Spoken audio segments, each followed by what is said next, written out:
Students, पिछले 2 episode में हमने एसिड, बेस और सॉल्ट के बारे में काफी कुछ आपको सिखाया था। ये आपका एपिसोड 3 है। इसमें कुछ आपके इंपॉर्टेंट कंपाउंड्स हैं, उनके प्रिपरेशन है और कुछ प्रॉपर्टीज है, उसके बारे में डिस्कस करते हैं। ज्यादा डेप्थ में नहीं जाना है। ये एपिसोड जो हमने आपको बताए हैं, जो बनाए हैं आपके लिए, वो आपके बोर्ड के बेसिस पर हैं। अगर आप हमारे ओलंपियाड के स्टूडेंट्स होते या एनटीएससी के स्टूडेंट्स होते तो हम आपको और डिटेल में इसे समझाते, पर ये केवल 10th बोर्ड के लिए है, आपके सीबीएसई बोर्ड के लिए है। आपके बोर्ड में कितना आस्क किया जाता है, केवल उतना ही आपको हम इन वीडियोस में बताते चल रहे हैं। आपके यहां पर जैसे आपने लिया some important compounds, some important compounds. अब सम इंपॉर्टेंट कंपाउंड्स में एक आपका है NaOH, जिसको आप कहते हैं सोडियम हाइड्रोक्साइड, सोडियम हाइड्रोक्साइड। और इसी का दूसरा नेम है कास्टिक सोडा, कास्टिक सोडा। दूसरा कंपाउंड आपको जो पढ़ना है वो है आपका NaHCO3, जिसको आप कहते हैं sodium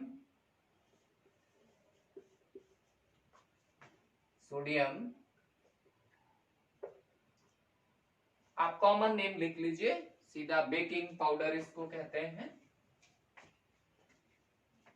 this is baking soda. और एक कंपाउंड आपको और पढ़ना है इसी में, ये है आपका Na2CO3.10H2O, जिसको आप कहते हैं वॉशिंग सोडा, वॉशिंग सोडा। तो ये आपके 3 तो सोडियम के कंपाउंड्स हैं, जिसमें आपने एक लिखा है NaOH, सोडियम हाइड्रोक्साइड और कास्टिक सोडा। दूसरा हमारा है NaSCO3, जिसको आप कहते हैं सोडियम हाइड्रोजन कार्बोनेट, और इसी को बेकिंग सोडा कहा जाता है। और नेक्स्ट आपका सोडियम कार्बोनेट है, ये आपका जो है, या इसको सोडियम बाइकार्बोनेट कह लीजिए, ये आपका सोडियम कार्बोनेट आपका वॉशिंग सोडा, या इसी को आप वॉशिंग पाउडर जो आप यूज करते हैं वो भी आपका है, ये तो वॉशिंग सोडा कह लीजिए। एक कंपाउंड और है हमारा यहीं पर, ब्लीचिंग पाउडर CaOCl2, इसको हम कहते हैं ब्लीचिंग पाउडर।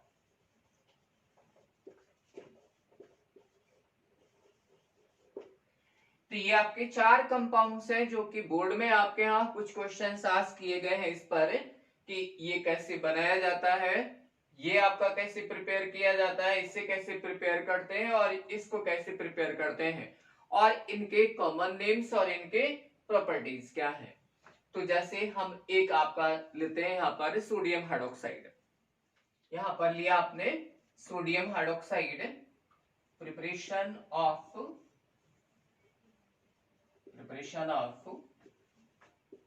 Sodium hydroxide.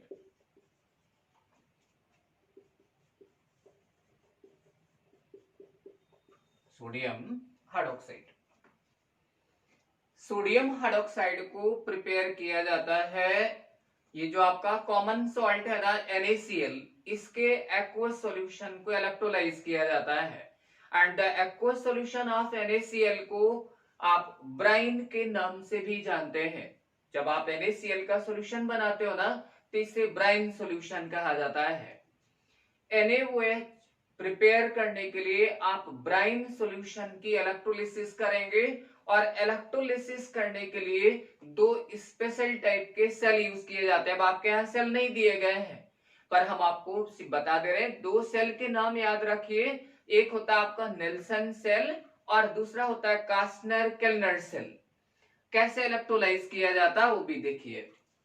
आपने जैसे यहां पर ये एक इलेक्ट्रोलाइटिक सेल लिया आपने, इसमें 2 आपने इलेक्ट्रोड लगा दिए इस तरह से,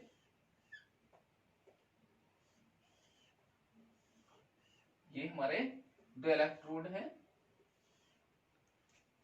और इसमें हमने ब्राइन सॉल्यूशन फिल कर दिया, ये ब्राइन सॉल्यूशन, इसको आप कहते हैं ब्राइन सॉल्यूशन। तो ब्राइन सॉल्यूशन का मतलब है ये आपका NaCl सॉल्यूशन, NaCl सॉल्यूशन। अब इसको हम क्या करेंगे, बैटरी से कनेक्ट कर देते हैं। ये इलेक्ट्रोलाइटिक सेल है जिसके आप प्रोसेस ऑफ इलेक्ट्रोलिसिस दिखाने जा रहे हैं। ये एंड आपका पॉजिटिव एंड होता है, ये एंड हमारा क्या है, नेगेटिव एंड है। पॉजिटिव एंड को आप कहते हैं एनोड और नेगेटिव एंड को कहा जाता है कैथोड। अच्छा आप देखिए यहां पर ब्राइन सॉल्यूशन के अंदर आपके 2 टाइप के कैटायन है और 2 टाइप के क्या है, एनायन है।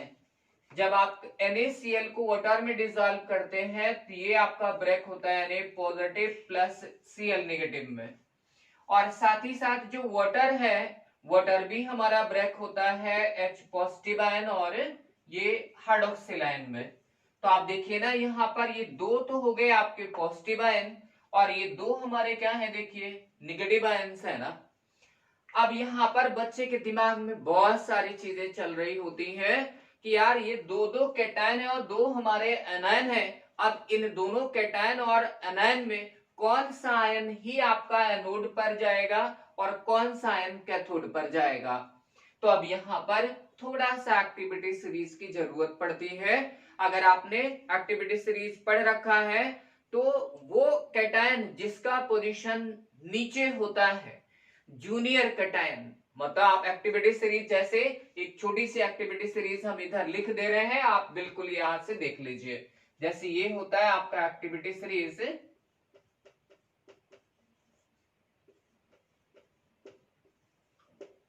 ये आगे भी काम आएगा आपके लिए।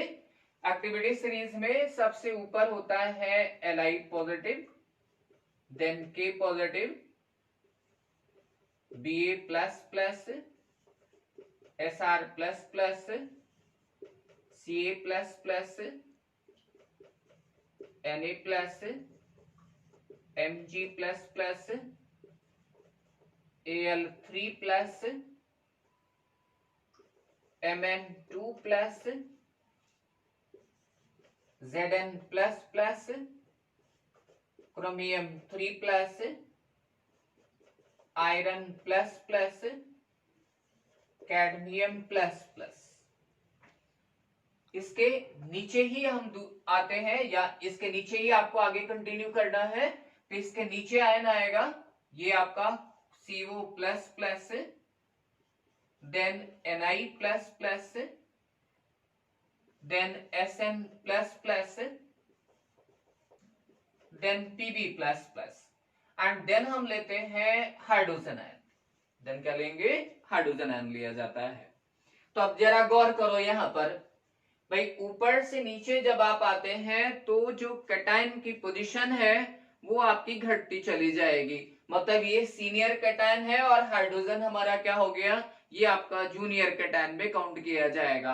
अब यहाँ देखो सोडियम आयन का पोजीशन आपके हाइड्रोजन आयन से बहुत ऊपर है।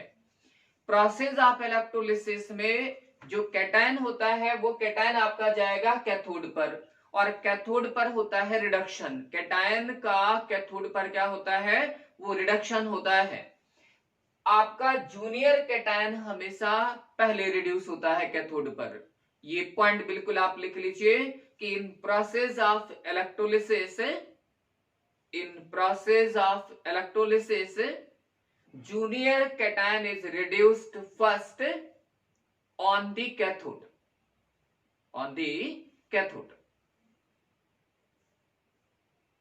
ये तो कैटायन की बात हो गई। इसके नीचे भी आपके आयंस है पर उनकी जरूरत नहीं है इलेक्ट्रोलिसिस में, इसलिए उनको हमने नहीं लिखा है। सिमिलरली अगर एनायंस की बात करें, एक्टिविटी सीरीज में अगर एनायन लिया जाए तो ये सारे के सारे एनायंस जितने होते हैं ना, एनायंस, ये सभी हाइड्रोजन आयन के नीचे आएंगे। जैसे यहां पर आता है I minus, Br minus, then Cl minus, then OH minus, then हमारा आता है SO4 minus minus, then NO3 minus, और लास्ट में आ जाता है F माइनस। लास्ट में क्या आएगा हमारा? F माइनस आएगा। ये हमारे एनायन की एक्टिविटी सीरीज होती है, ये एनायन की एक्टिविटी सीरीज है। और इधर हमने आपको जो बना दिया है ये आपकी क्या है? ये कैटायन की सीरीज है। ये जो आपको बना के दिखाया है ये आपके क्या है? ये कैटायन की सीरीज हो गई। अब जैसे हमने आपको बताया ना कि प्रोसेस ऑफ इलेक्ट्रोलिसिस में जो आपका जूनियर कैटायन होता है वही कैथोड पर पहले रिड्यूस होगा। सिमिलरली अगर एनायन की बात करें तो एनायन के केस में हमेशा सीनियर, उधर जूनियर लेते हैं, इधर क्या लेंगे? इधर सीनियर लिया जाएगा। तो senior anion is always oxidized at anode, senior anion is oxidized first at anode. तो ये पॉइंट लिख लीजिए यहां पर कि senior anion is oxidized first at anode. ये दोनों पॉइंट्स आपको क्लियर हो गए होंगे। तो अब आप यहां पर देखो भाई, क्लोराइड आयन और OH आयन में से आप देखिए, क्लोराइड आयन हमारा क्या है? ये सीनियर आयन है ना, और OH आयन आपका देखिए जूनियर आयन है। तो अब आप यहां पर देखोगे कि कैथोड पर क्या हुआ? ये हाइड्रोजन आयन आया। हाइड्रोजन आयन ने 2 इलेक्ट्रॉन यहां से एक्सेप्ट करके और ये बदल गया H2 गैस में। किसमें बदल गया? देखिए H2 गैस में चेंज हो गया। इसी तरह से ये जो आपका क्लोराइड आयन है ना, तो क्लोराइड आयन आपका यहां से लिया आपने ट्वाइस Cl माइनस, ये आपका ऑक्सीडाइज हो जाएगा Cl2 में, +2 इलेक्ट्रॉन आपका लूज करेगा। ये आपका कैथोडिक रिएक्शन है और ये हमारा क्या है? देखिए ये हमारा एनोडिक रिएक्शन है। तो कैथोड पर आपको मिली H2 गैस और एनोड पर क्या मिल गई? देखिए यहां पर Cl2 गैस मिल जाएगी। अब सॉल्यूशन में देखो कौन कौन से आयन्स आपके पड़े रह गए भाई। देखिए ना सॉल्यूशन में आपका Na+ आयन पड़ा रह गया और क्या पड़ा रह गया? देखिए OH आयन पड़ा रह गया कि नहीं पड़ा रह गया? अब ये दोनों कंबाइन करके क्या बना लेंगे? आप खुद ही बता दो। क्या बन गया हमारा? NaOH बन गया। क्या बन गया? यहाँ पर NaOH सिंथेसाइज हो गया। ये बात समझ में आ गई? बोलिए बहुत अच्छी तरह से कि जब भी आप कोई भी सॉल्ट, किसी भी सॉल्ट का एक्वा सॉल्यूशन जब भी आप इलेक्ट्रोलाइज करिए तो कैटायन के ऑर्डर को आपको याद रखना है और इधर एनायन के ऑर्डर को याद रखना। कभी भी ये क्वेश्चन गलत हो ही नहीं सकता है। अब इस तरह के क्वेश्चन आपके कॉम्पिटिटिव एग्जाम्स में भी पूछे जाते हैं। तो हमें उम्मीद है कि अब आप गलत नहीं करेंगे कि NaOH का हमने प्रिपरेशन किया by the process of electrolysis of brine solution.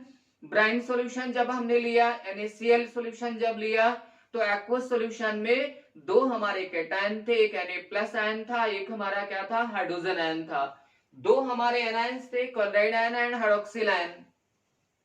इन दोनों कैटायन में हाइड्रोजन आयन ही आपका पहले रिड्यूस हुआ कैथोड के ऊपर। इन दोनों एनायंस में क्लोराइड आयन आपका एनोड पर पहले जाके ऑक्सीडाइज हुआ। ये चीज हमने डिसाइड की इस एक्टिविटी सीरीज के ऑर्डर के बेसिस पर। इस तरह से अब सॉल्यूशन के अंदर आपके Na+ आयन और OH आयन से ये रिमेन रह जाते हैं and they combine to form NaOH। अब यही इलेक्ट्रोलिसिस 2 स्पेशल टाइप के सेल के अंदर किया जाता है। एक आपका नेल्सन सेल है और दूसरा कास्टनर-केल्नर सेल है। पर ये आप जब 11th में जाएंगे तब आप इसको डिटेल में पढ़ेंगे। तो यहां पर बस इतना सा। तो हमें उम्मीद है कि NaOH का प्रिपरेशन आपको अच्छी तरह से समझ में आ गया होगा। Clear now? तो अभी हमने आपको कास्टिक सोडा का प्रिपरेशन सिखाया। जो दूसरा आपका इंपॉर्टेंट कंपाउंड है वो है आपका ब्लीचिंग पाउडर। तो यहां पर हम नेक्स्ट कंपाउंड लेते हैं, वो आपका क्या है? Bleaching powder.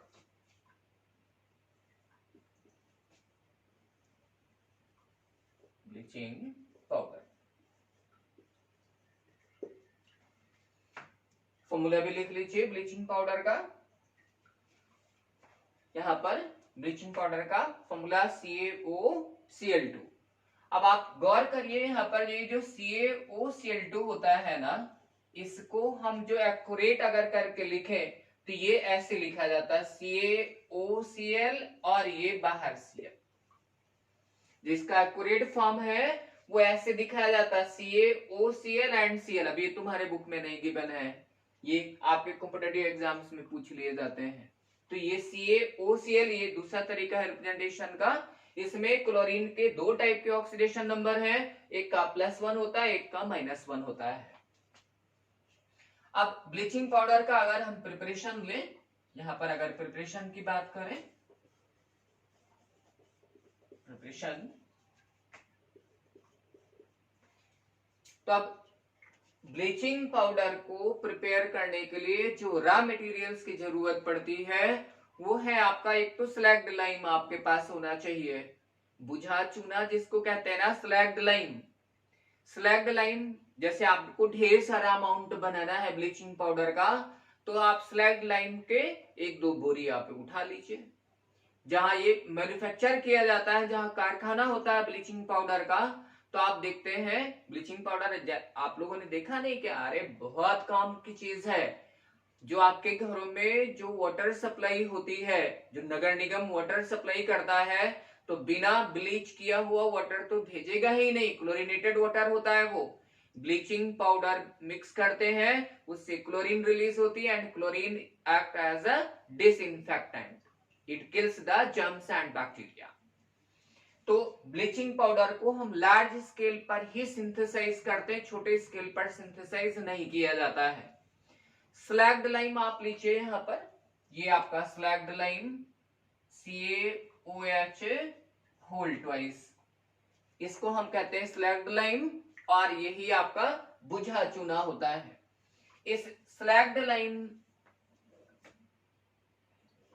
में आप क्या करिए, क्लोरीन गैस पास करिए।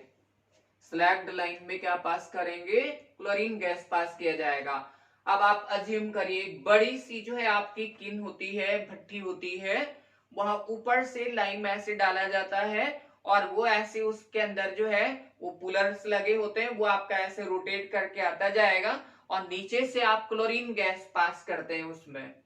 तो एक पर्टिकुलर टेम्परेचर के ऊपर दोनों के बीच रिएक्शन होती है और उस रिएक्शन के बाद नीचे जो है हमें वो इसके क्लिंकर्स मिल जाएंगे, आपके छोटे छोटे टुकड़े मिलते हैं, फिर बाद में उन्हें क्रश करके पाउडर फॉर्म में कन्वर्ट कर दिया जाता है। तो अब यहाँ से इन दोनों मेनली रिएक्शन आपके स्लैग लाइम और क्लोरीन के बीच हुआ और यहाँ से जो पाउडर आपको मिलेगा वो मिल गया CaOCl। क्या मिल जाएगा हमें, CaOCl2 और प्लस आप वाटर वेपर्स अपना बाहर कर दीजिए। ठीक है, ये वाटर वेपर्स हमारे बाहर निकल जाएंगे। तो अब आपने कैल्शियम हाइड्रोक्साइड और क्लोरीन के बीच में रिएक्शन कराया और रिएक्शन करने पर हमें क्या मिल गया, ब्लीचिंग पाउडर मिल गया। हमने अभी आपको सिखाया कि अगर ये ब्लीचिंग पाउडर, जैसे अगर हम ब्लीचिंग पाउडर लें CaOCl2 और इसको अगर वाटर में डिसॉल्व किया जाए, इसमें डिसॉल्व किया जाए वाटर में, तो आप देखोगे it again get converted into calcium hydroxide और यहां से क्या रिलीज हुई है, देखिए ये Cl2 गैस रिलीज हो जाएगी। Now this Cl2 gas again react with moisture to form 2HCl और साथ में एक यहां से क्या रिलीज किया इसने, देखिए नेशेंट ऑक्सीजन रिलीज किया। क्या रिलीज किया, नेशेंट ऑक्सीजन। आप देखते हैं ना कि ब्लीच आता है ना, देखते ना भाई, ये तो आपका कॉस्मेटिक्स में भी यूज किया जाता है। कुछ लोग चाहते हैं ना कि हम तुरंत गोरे हो जाएं, तो गोरे होने के लिए क्या करते हैं, फेस पे ब्लीच लगवा लेते हैं। तो bleaching action of bleaching powder is due to nascent oxygen. ये जो नेशेंट ऑक्सीजन ये रिलीज करता है ना मॉइस्चर के प्रेजेंस में, तो नेशेंट ऑक्सीजन का काम होता है कलर को फेड कर देना। तो जैसे आपका डार्क कलर है तो उसको फेड कर देता है, ये तो फेड होगा मतलब आपके व्हाइटनेस में आ जाएगा। तो ये ब्लीचिंग एक्शन होता है इसका। और ये जो आपकी क्लोरीन गैस रिलीज होती है ना, जैसे वाटर को जब प्यूरिफाई करते हैं, वाटर में जब डाला जाता है, तो ये ब्लीचिंग पाउडर जैसे वाटर में आपने डिसॉल्व किया तो ये फ्री क्लोरीन गैस हमारी रिलीज हुई and this chlorine gas is responsible for disinfectant action. Okay, तो इस वीडियो में बस इतना। आपका वॉशिंग सोडा और बेकिंग पाउडर, इन दो के प्रिपरेशंस हम आपको अगले एपिसोड में बताएंगे। और जो भी वीडियो आपको बनाया जाए, आपको और डिटेल में पढ़ना है और अच्छी तरह से जानकारी लेनी है, कंपटीशन ओरिएंटेड चीजें भी आपको सीखनी है, तो आप लोग ऑनलाइन लाइव क्लासेस जरूर ज्वाइन करें। और सिर्फ मेरा ही सब्जेक्ट नहीं, हमारे साथ और भी अच्छे अच्छे एक्सपर्ट्स हैं, फिजिक्स के भी एक्सपर्ट्स हैं, बायो के भी एक्सपर्ट्स हैं और मैथ्स के भी एक्सपर्ट्स हैं। तो उन सब से भी आप अच्छी तरह से ये नॉलेज गेन कर सकते हैं। हम लोग डेली रिसर्च करते हैं, डेप्थ में चीजें देखते हैं कि हमारे बच्चों को किस तरह से सिंप्लीफाइड तरीके से समझाया जाए, सिखाया जाए, ताकि हमारे बच्चे अगर ऑनलाइन भी क्लास लेते हैं ना तो उनको दिक्कत ना होने पाए। ऑफलाइन का तो अपना अलग ही एंजॉयमेंट होता था, ऑफलाइन में तो आपसे हमको एनर्जी मिलती थी ना, पर ऑनलाइन में तो केवल हम अकेले ही बोलते हैं, अकेले ही आपको समझाते हैं, सामने आप हमको तो दिखते नहीं है। इसलिए बिल्कुल 50% ना आपको एनर्जी गेन होती है हमसे, ना आपसे हमको एनर्जी गेन होती है। केवल हम लोग वर्चुअली एक दूसरे को केवल देखते और समझते हैं। फिर भी कोशिश रहती है कि हमारे बच्चे अच्छे से सीखें। ओके बेटा, थैंक यू।